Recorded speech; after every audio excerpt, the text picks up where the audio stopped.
Backed by popular demand, we're doing analyzing celebrity faces once again on this channel, and if you want it to continue, show your support by liking this video. For today's episode, I'm looking at one of the most requested faces for the past few months, Michael B. Jordan. To me, Michael's appeal is extremely unique, and I've been meaning to make this video for a while now, but for a completely different reason. As we're going to discuss in this episode, his facial features aren't very strong or striking. In fact, they're quite plain and in some places quite lacking, like his jaw and lower third. However, a combination of his social status, his lovable persona, the neotenous facial features that he has, his body muscularity, actually make him very desirable in the sense that he seems like an above average person that you can realistically expect to see walking down the street one day.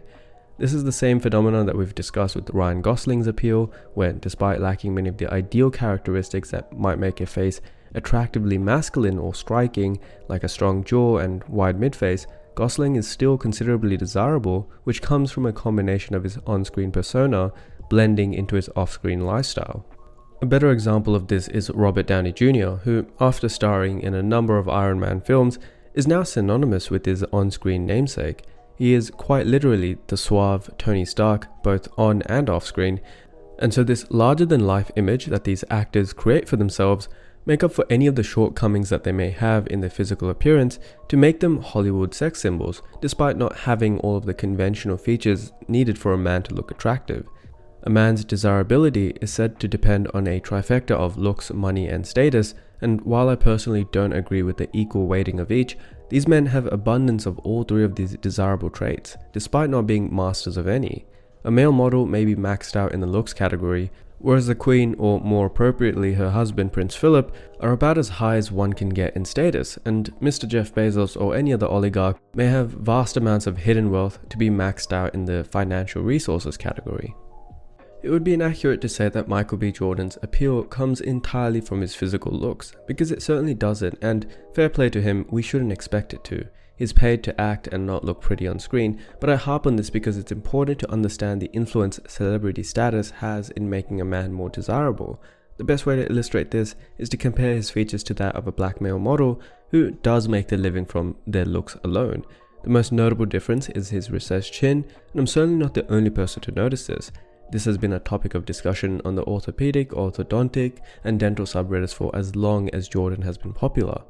Having a recessed chin pushes the submental fat downwards, giving his face a double chin look, even though he's remarkably lean. On the other hand, having a sufficiently long mandible body, which includes the chin protuberance, pulls the submental fat, in other words under chin fat, much more tightly and doesn't allow it to hang as much. This is significant and one of the key characteristics of both male and female models, where in previous videos we've harped on the modeling industry's bias in choosing women with stronger jaws and more masculine features. A defined lower third is important because it gives the impression of leanness, which is important when runway clothes are made to a certain size. The degree of tautness of the underchin region can be measured with the mentocervical angle running from the menton or the base of the chin to the cervical point where the throat and face meet. With Michael, his jaw ends here as outlined by his jawgonian, or the most laterally outward part of the jaw, and all of this remaining soft tissue that hangs downwards is extra filler. In most movies, I've noticed that he pulls his mandible forwards to hide some of this recession, but this type of chin and mandible recession is not uncommon in those with African descent, where we've covered the statistics in this particular video.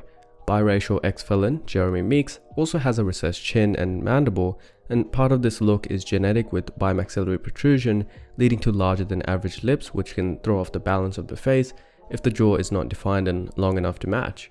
One way to measure this degree of discrepancy is with what's known as the aesthetic E-line test, first proposed in the 1950s by Dr. Robert Ricketts, where a line drawn from the nose to the chin should not pass through the lips. In other words, the lips should be 2 to 6 millimeters behind the line to keep the nose and chin the main features of your side profile and not have the lips overpower the face, which is what's causing the disharmony that we can see here. With this particular male model, his features also failed the test, but by a much smaller number of 1 to 2 millimeters, and with African faces having generally larger lip vermilion, this is expected and still within an acceptable range. However, I don't think Michael B. Jordan's jaw recession bothers him all that much. Correcting it would be practically easy with his finances, and something as simple as chin implants would make a huge difference. But then think to yourself, when was the last time you ever saw an actor's side profile? Moving on to his midface, one of the things that sticks out to me is how large his orbital opening is. In other words, his eye unit or his structure, not to be confused with the eyeball opening, which is something different, considered the palpable fissure. In this skeletal model, your eyeball sits in a small portion of this orbital opening, so it wouldn't be necessarily correct to say that those with large orbital openings must have very large eyes and vice versa, because the anatomy of the periocular region is much more nuanced. The forward projection of the under eye region is a lot more important and is influenced by the projection of your cheekbones, aka the malar projection. To visualize this, let's go back to the male model. His midface is wide and short. In other words, it's said to have a high facial width to height ratio. On the channel, we've covered why this width to height ratio is so important, where many studies have shown that wider, shorter faces correlate with increased fighting ability, perceptions of social dominance and facial dimorphism. In other words, it's a characteristic trait that makes men seem more like men on the androgenicity chart. Wide, short faces, aka euryprostopic faces, like most male models, have their cheeks much further apart with increased bizygomatic width, where the zygomas can be thought of as the lateral peaks of the cheekbones. The cheekbones are slightly often lower too, as they extend laterally outwards rather than forwards, as is the case with Michael B. Jordan. One way to test this is with evaluating malar prominence, as proposed by Powell et al., to find the most outward part of the cheeks and how far they are from a fixed reference landmark, such as the outer corner of your eyes. Why is any of this important, you may ask? Well, it gives the male model a much smoother under-eye contour with no unusual depression or dips, which ultimately makes the eyes seem far more deep set, as if they're nestled within a set of sharp cheekbones and strong brow ridges. Angularity is very attractive on men because men on average have greater bone mass, and so you would expect the features to be sharper and stronger, otherwise it lacks sexual dimorphism. Compare this to Michael's features, which does have a contour dip, with his cheekbones being forward positioned. This dip is more apparent from the front, where the demarcation between the lower eyelids and the rest of the under eye region is a lot darker, so you can tell that there's an elevation difference. With most male models, the lower eyelid is almost flush with the under eye region, but this is quite a rare trait, and so many try to mimic this with under eye fillers. Having forward-facing cheekbones disrupts the under eye region by creating a valley in contrast to the hill of the malar mound, which should be your main takeaway here. As a result, Michael's eyes are more forward set, and another way an aesthetic surgeon may test for this is by evaluating the orbital vector, where a line drawn from the cornea of the eyeball should be behind the under eye features such as the cheekbones and nasojugal pad. While for both their eyes are behind, the male model has his eyes much further behind his cheekbones, whereas Michael's are much closer in line, which makes the eyes less deep set and thus less striking. There are also other reasons why Michael's eyes appear quite neotenous, and if you're not familiar with neoteny, I suggest you watch this video here, when neotenous just refers to juvenile or immature, and this is because of his flat brow ridge. Generally, men have a much thicker and more projected brow ridge, which is a remnant of our primate ancestors who had more robust facial features to give them a better fighting chance. If you remember from a few minutes ago, one of these characteristics is the facial width to height ratio, which makes the eyes more deep set and helps them not get gouged out by an attacker's claws. With Jordan, the large orbital opening paired with the lack of brow ridge gives his eyes a very soft and feminine appeal, with greater eyelid exposure, thinner brows, and rounder eyes. Many makeup channels praise having high eyelid exposure for women as it provides more coverage to make the eyes appear larger. However, larger, rounder, and less deep set eyes on men make them appear as harmless as Bambi, but this doesn't necessarily have to be a negative. If you've seen 73 Questions by Vogue, a lot of the women who commented focused on his soft-natured persona, his love for his parents, his displayed intelligence through his love of reading, and so on. The softness of his face is disarming and relatable as someone you can reasonably fantasize about having a meaningful relationship with, just like Robert Downey Jr., Ryan Gosling, Adam Driver. Compare that to, say, an NBA player who's either going to date Kendall Jenner or Kendall Jenner. Then these NBA players have very masculine characteristics, both financially and physically, and so a lot of their appeal comes from money and looks rather than status, where I could name every big name Hollywood star like Michael B. Jordan, but barely any more than 2 NBA players if I don't watch regularly. Fantasizing over a handsome but high maintenance NBA player is a lot more unappealing than fantasizing over the objectively less handsome but more relatable Michael B. Jordan. I know I'm going to get a lot of comments like, did you just call Michael B. Jordan objectively less handsome? Well, yes, I did, and I just gave you my thesis on why for the last 10 minutes. Welcome to the channel. I suggest you watch some other videos to get familiarized with what we do, and if you understand that I'm speaking in generalizations, then please, by all means, stick around.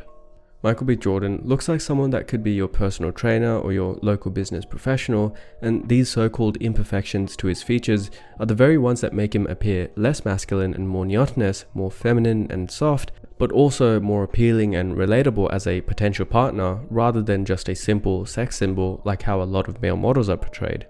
Perhaps you've seen Never Have I Ever on Netflix. Season 2 was actually surprisingly good.